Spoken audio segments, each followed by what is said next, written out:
여러분 안녕하십니까? 한상재입니다. 5월 2일 목요일 아침이 되겠습니다.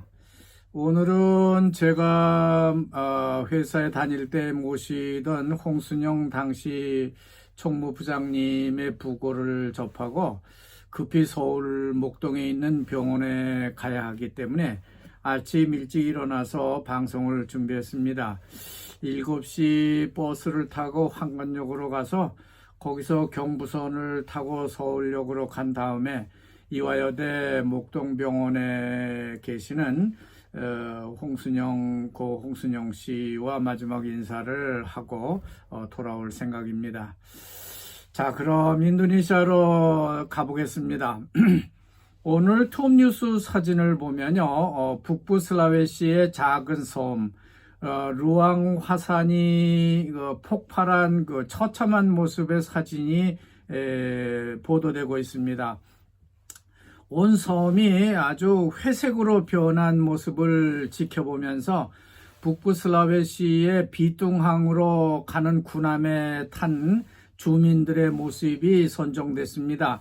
수백 명의 섬 사람들이 그 선상에서 자신이 살던 그 화산을 돌아보면서 어떻게 참담한 모습을 보여주고 있는 그런 사진이 되겠습니다. 다음 톱 뉴스는요, 인도네시아 가르다 축구팀이 차지하고 있습니다. 제 생각에 어제가 노동절이니까 노조의 데모 기사가 나올 줄 예상했는데 완전 제 예상은 빗나갔습니다. 물론 노동절 기사는 일면에 실리긴 했지만은 워낙 신태용 감독의 가르다 팀이 크게 뉴스를 차지하고 있기 때문에 그런 뉴스는 작게 보도되고 있습니다. 하여간 신태용 감독이 이끄는 그 가르다 팀은요, 절대로 파리로 가는 절호의 기회를 놓쳐선 안 된다. 그러니까 놓치지 말자는 기사가 톱뉴스로 등장을 했습니다. 인도네시아에 오랜만에 다가온 그 2024년 파리 월드컵 출전 기회를 여기서 절대 놓치지 말자는 각오를 다짐하고 있는 겁니다. 이라크와 그 아시안컵 3위 경기를 갖게 되는데 이 경기에는 정신력이 좌우될 것으로 보고 반드시 인도네시아가 이겨야 한다는 것을 강조하고 있는 겁니다. 자카르타는 지금 신태용 감독이 화제의 중심으로 떠올라 있습니다. 제 큰아들이 자카르타에서 전화를 했는데 자카르타 회사 현지인 직원들도요, 만나기만 하면은 미스터 신태용호가 한국을 이겼어 라고 아주 즐거운 말을 하면서 그들은 한 주를 보내고 있다고 합니다. 한국 사람으로서 참 듣기가 좋기도 하고 나쁘기도 하고 그렇다는 말입니다. 우즈베키스탄에 인도네시아가 지기는 했지만요, 3등을 다투는 패자 부활전에서는 반드시 인도네시아가 이길 것이라고 이렇게 다짐들을 하고 있다고 해요. 그리고 전국 대도시 주요 시장과 거리에 나가보면은 인도네시아 그 빨간 유니폼이 넘쳐나고 있다고 합니다. 이거를 파는 게 굉장히 인기가 있다고 해요. 그래서 너도 나도 모두 빨간 유니폼을 사 입고 3위전을 기다리고 있다는 것이죠. 바로 오늘 밤입니다. 10시 30분 자카르타 시간으로요, 이라크와 결전을 갖게 되는 날이 되겠습니다. 인도네시아 2024년 유니버시아드 23 아시안컵 전적을 좀 살펴보면요, 카타르에 0대2로 패배한 후에 호주를 1대0으로 이겼습니다. 그리고 요르단에 4대1로 대승을 거뒀고요. 또 한국과는 2대2 무승부가 돼가지고 거기서 승부차기를 해서 인도네시아가 이겼습니다. 그 후에 우즈베키스탄에는 또 0대2로 패해서 2승 1무 2패 7득점 70점 상태가 되겠습니다. 만약 이라크와의 경기에서 인도네시아가 이기게 되면은요, 그룹 B에는요, 인도네시아, 아르헨티나, 모로코, 우크라이나 이렇게 네 나라가 되고요. A조는 프랑스, 미국, 아시안컵 4위를 다퉈서 이긴 팀과 진 팀이죠. 4위가 된 팀하고 기니 간의 패자부활전에서 이긴 국가, 그리고 뉴질랜드가 되겠습니다. 그렇기 때문에 인도네시아가 저도 4위가 되면은 여기에 속할 수도 있다는 거죠. 그 밖에 C조는요, 아시안컵 준우승 팀하고 스페인, 이집트, 도미니카 공화국, 그게 한 조를 이루고 있는데, 마지막으로 D조는요, 아시안컵 우승팀하고 파라과이, 그리고 말리, 이스라엘이 되겠습니다. 하여간 이번 월드컵은요, 전쟁 중인 우크라이나가 들어있고요, 내전 중에 있는 이스라엘 팀이 들어있다는 것이 특징이라 할 수 있겠습니다. 하여간 노동절 기사는 비록 작지만은 노동자들의 요구사항을 전해주고는 있습니다. 이미 말씀드린 바와 같이 일자리 창출법 폐지와는 별도로 임금 정책도 이들이 거부하고 나왔다고 적고 있어요. 그리고 외주제도 철폐를 해달라, 또 동업자 노동자 보호를 요구하는 시위로 어제가 공휴일인데도 불구하고 자카르타는 교통 체증에 매우 시달렸다고 전해지고 있습니다. 하지만 인도네시아 노동자 문제는요, 즉각 해결해야 할 과제가 많이 남아있다는 기사도 경제면에서 다루고 있습니다. 인구학적 보너스가 인도네시아에 큰 공헌을 할 수 있으면 좋겠는데, 생산성 향상의 문제, 그러니까 생산성이 너무 낮다는 거고요. 낮은 실업률이 좀 갖춰야 되겠는데 실업률이 너무 높다는 거고, 또 역량 향상 문제, 그리고 기타 고용 부분에 다양한 그 문제들이 있는데 이런 것들을 시급히 인도네시아는 해결해야 할 것이라고 강조를 하고 있습니다.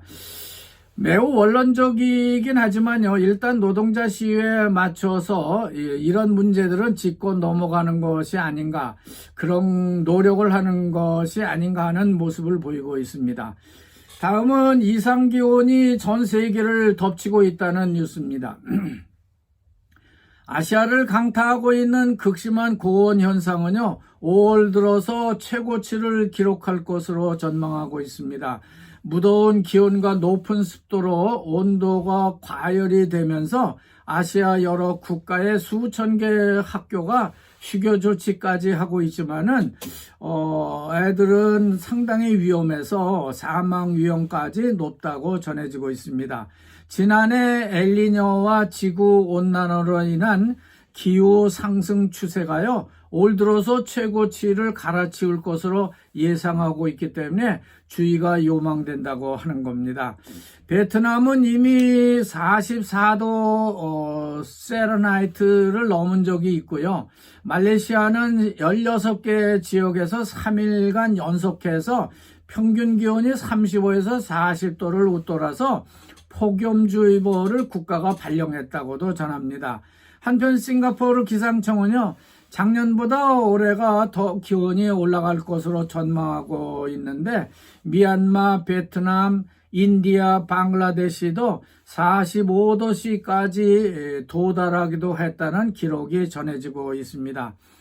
지난주에는 인도네시아도요, 최고 36.5도씨를 넘었다는 보고가 여러 지역에서 나온 바 있고요. 4월 21일에는요, 북부 스마트라 메단에서 37도씨를 기록했다고 전해지고 있습니다.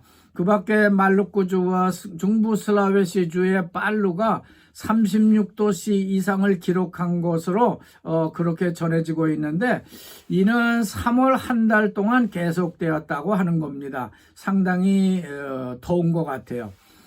인도네시아만 더운 건 아닙니다. 한국 날씨도 낮에는 매우 덥습니다. 봄인데요. 그러나 아침 저녁으로는 매우 춥기 때문에 저희 포도원에도 비상이 걸렸습니다. 포도순이 낮에는 우짜라고 있기 때문인데요. 이러다가 갑자기 설이라도 내리게 되면은 올 가을 과일값은 보나마나 금값이 될 것이 예상됩니다. 끝으로 전기 운송 차량을 확대하자는 권고성 기사가 나오고 있습니다. 전기차를 확대하자는 거죠. 산업 부분은 물론 대중교통수단과 가정까지 기후변화의 영향을 최소화하기 위해서 전기 에너지가 인도네시아에 적합하기 때문에 전기 동력을 사용하자는 것이죠. 그렇지만 발전은 석탄을 떼고 있기 때문에요. 그 효과는 별로인 것 같은데 일단 전기차를 사용하자고 정부가 부추기고 있습니다. 이미 자카르타는 전기차가 많이 다니고 있죠. 다만 그 석탄 발전도 곧 줄여나가야 할 것인데 그런 것은 어떻게 생각하는지 궁금합니다.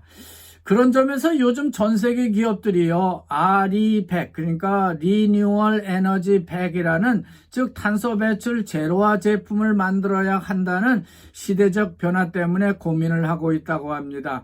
삼성이나 현대자동차 같은 대기업들은 태양광 발전 같은 재생에너지를 이용하는 발전소를 지어서 사용하면 되겠지만은 중소기업들은 자금난 때문에 소규모 재생에너지를 또 지어야 한다고 하니까 참 이것은 볼멘 소리를 낼 수밖에 없다는 그런 말이 나오고 있습니다.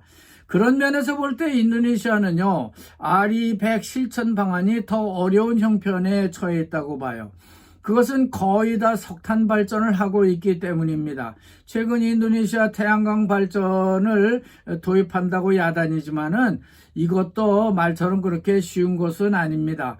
그런데 한 인도네시아 회사가요, 태양광 발전을 해서 생산된 전기를 싱가포르에 RE100 전기를 수출하겠다고 해서 화제가 되고 있다고 합니다. 이제 인도네시아 한국 기업들도요, RE100 제품 생산을 준비할 때가 되는 것 같습니다. 봉제, 완구, 신발 모두 소형 보일러를 사용하고 있지만은 지금은 석탄이나 경유 혹은 공장 폐기물 등을 혼합해서 연소하는 방법으로 보일러를 가동하고 있는데 여기서 나오는 전기나 증기를 생산해야 되기 때문입니다. 인도네시아도 한국처럼요, 탄소 제로로 가기 위한 새로운 에너지 정책이 필요한 때가 된 것 같습니다. 자, 오늘은 여기까지 하겠습니다. 여러분 대단히 감사합니다.